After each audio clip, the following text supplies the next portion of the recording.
आज हम बात करने जा रहे हैं जलियांवाला बाग नरसंहार की। भारतीय राष्ट्रीय स्वतंत्रता संग्राम की एक ऐसी घटना जिसने पूरे देश के राजनीतिक इतिहास को एक नया मोड़ दिया। जैसा हम लोग जानते हैं कि यह घटना 13 अप्रैल 1919 के दिन जलियांवाला बाग अमृतसर में घटित हुई। अगर हम भारतीय राष्ट्रीय स्वतंत्रता संग्राम में थोड़ा पीछे जाएं तो हम देखते हैं कि 1757 में अंग्रेज़ों ने प्लासी की लड़ाई में अप्रत्यक्ष रूप से भारत की राजनीति में प्रवेश किया। 1764 में बक्सर के युद्ध के बाद इन्होंने 1765 में बंगाल, बिहार, उड़ीसा की दीवानी अपने हाथ में ली और उसके उपरांत लॉर्ड वेल्जली की सहायक संधि, लॉर्ड डलहौजी का लैप्स का सिद्धांत, युद्धों के माध्यम से, फ्रेब के माध्यम से पूरे भारत को अपने अधीन करने का प्रयास किया और उसमें उन्होंने काफ़ी हद तक सफलता भी प्राप्त की। 1885 में भारतीय राष्ट्रीय कांग्रेस का जब उद्भव हुआ तो उसके बाद भारत का जो राष्ट्रीय स्वतंत्रता संग्राम है वो सामूहिक रूप से प्रत्येक वर्ग और समुदाय के व्यक्ति ने लड़ना शुरू कर दिया।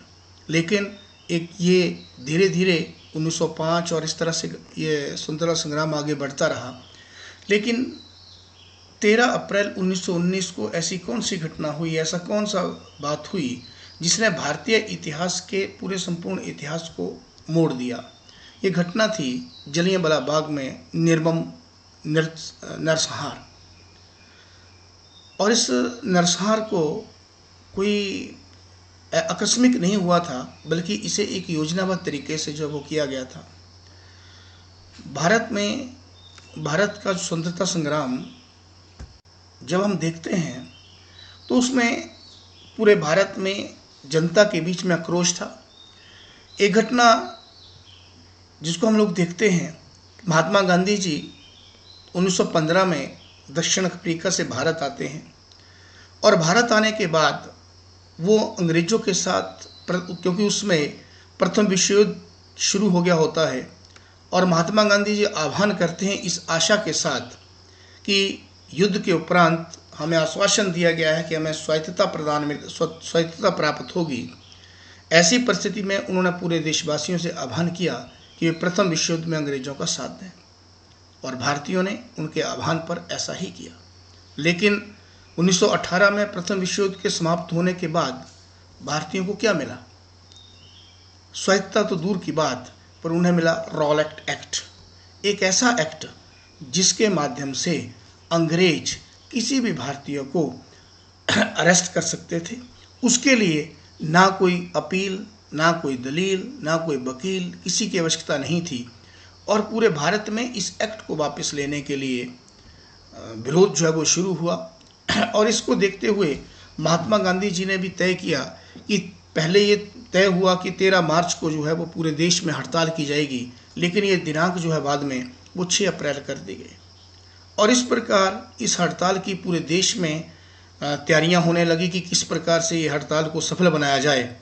और पंजाब में स्वतंत्रता संग्राम की अलग पहले ही चल रही थी और पंजाब की स्थितियां पहले भी अंग्रेज़ों को बड़ी चिंतित कर रही थी। ऐसी परिस्थिति में उन्होंने 4 अप्रैल को डॉक्टर सतपाल और डॉक्टर सैफुद्दीन किचलू को अरेस्ट कर लिया, जो कि पंजाब के बड़े महत्वपूर्ण नेता थे, और उनको सार्वजनिक सभाओं में जाने के लिए बैन कर दिया कि वो आप वहाँ नहीं जा सकते हैं। और यही नहीं, एक और जो घटना घटित होती है इससे पूर्व, जिसके बारे में हम लोग बहुत कम जानते हैं, कि 9 अप्रैल है 1919 को रामनवमी का त्यौहार था। पंजाब में हिंदू, मुस्लिम, सिख सभी ने सामूहिक रूप से जो है हजारों लोगों ने पैदल चलकर रामनवमी में जुलूस निकाला।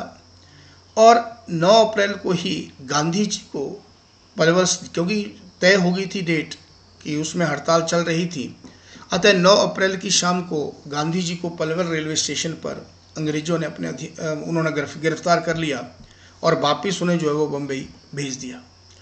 और 10 अप्रैल को एक और बहुत बड़ा जुलूस जो है वो अमृतसर में निकाला जा रहा था।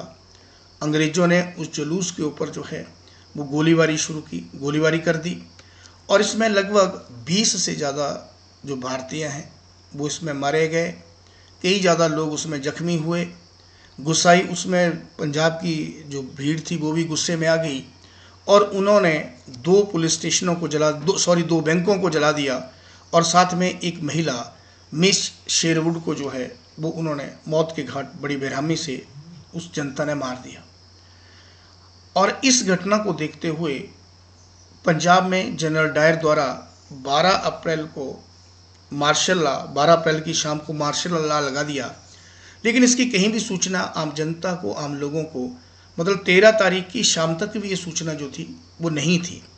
लेकिन जो 10 अप्रैल की घटना हुई थी और रॉलेट एक्ट का जो विरोध किया जाना था, इस संदर्भ में एक बैठक जो है वो 12 अप्रैल शाम को की गई और उसमें गुरदित्ता मल और बल्लो लोहाई जो हलवाई है उसके द्वारा जो है पूरे इसमें अमृतसर में ये ढिंडोरा पिटवाया गया कि 13 अप्रैल को एक बैठक जो है वो जलियांवाला बाग में की जाएगी और उस बैठक में डॉक्टर सत्यपाल, डॉक्टर किचलू, ये सब जो हैं वो उसमें आएंगे और उसमें अपने विचार जो हैं वो प्रस्तुत करेंगे और उसमें विरोध प्रस्ताव जो है वो पारित किए जाएंगे।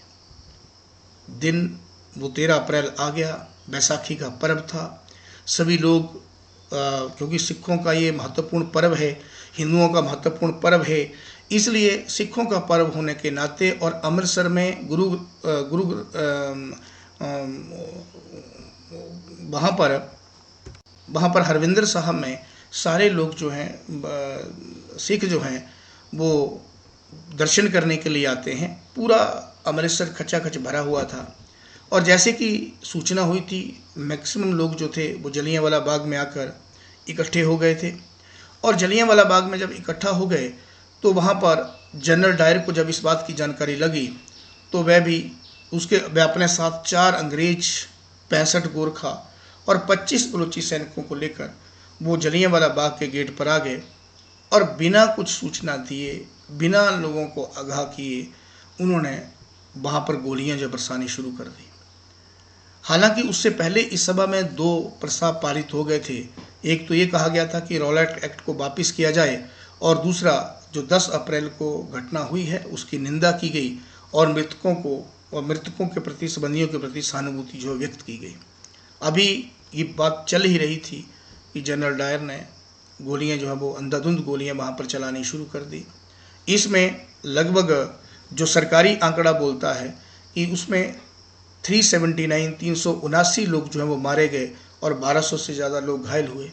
जबकि मदन मोहन मालवीय जी उसमें वहाँ पर गए तो उन्होंने पाया कि 1000 से ज़्यादा लोग जो हैं वो उसमें उनकी जानें गई थी और इसमें तो 1000 में से तो 42 बच्चे ही, 42 तो छोटे बच्चे थे और सबसे छोटा बच्चा जो था इसमें मरने वाला, शहीद होने वाला, उसकी आयु मात्र 7 महीने थी। तो इस प्रकार पंजाब का ये निर्मम घटना हो गई। पूरे देश में इसमें आक्रोश फैल गया। पंजाब के लेफ्टिनेंट गवर्नर ओ डायर ने इस कृत्य के प्रति जनरल डायर को शाबाशी दी और कहा कि भाई आपने जो कुछ किया वो इस नाते मतलब उसमें करना जरूरी था क्योंकि इन लोगों ने मार्शल लॉ का जो है विरोध किया था। लेकिन जब सरकार के ऊपर दबाव बना तो उन्होंने एक हंटर कमेटी का गठन किया। हंटर कमेटी ने जनरल डायर को इसमें दोषी पाया और उन्हें वापस जो है उनको सैनिक सेवा से वापस ले लिया, उनको वहाँ भेज दिया। लेकिन यहाँ प्रश्न ये नहीं है कि उनके साथ क्या हुआ। प्रश्न ये है कि भाई इतने अंग्रेज़ों ने जब ये इस प्रकार की घटना जनरल डायर ने वहाँ पर की तो ये एक ऐसा नरसंहार था जिसकी चारों तरफ से आलोचना होनी चाहिए थी, जबकि अंग्रेज जो थे वो उनको सपोर्ट कर रहे थे। लेकिन इस घटना में शहीद होने वाले जितने भी लोग थे उनकी शहादत ज़ाया नहीं गई। पूरे देश में एक व्यापक माहौल स्वतंत्रता का बना और उसके बाद क्रांतिकारी मूवमेंट्स और अदर मूवमेंट्स ने एक नई दिशा जो है इस घटना ने एक नई दिशा प्रदान की। इसलिए ये भारतीय इतिहास की एक ऐसी घटना है जिसने भारत के स्वतंत्रता संग्राम को एक नई दिशा प्रदान की और नई दिशा की ओर जो है उसको मोड़ा है।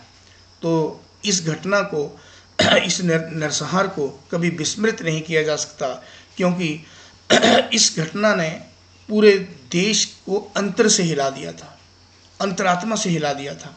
तो इस प्रकार के इस जलियांवाला बाग जो नरसंहार है, उसने, जैसा कि मैं पहले भी कह चुका हूं, कि भारतीय राष्ट्रीय स्वतंत्रता संग्राम को एक नई दिशा जो है प्रदान की और भारतीयों ने बढ़ चढ़ कर इसमें अपनी सहभागिता की।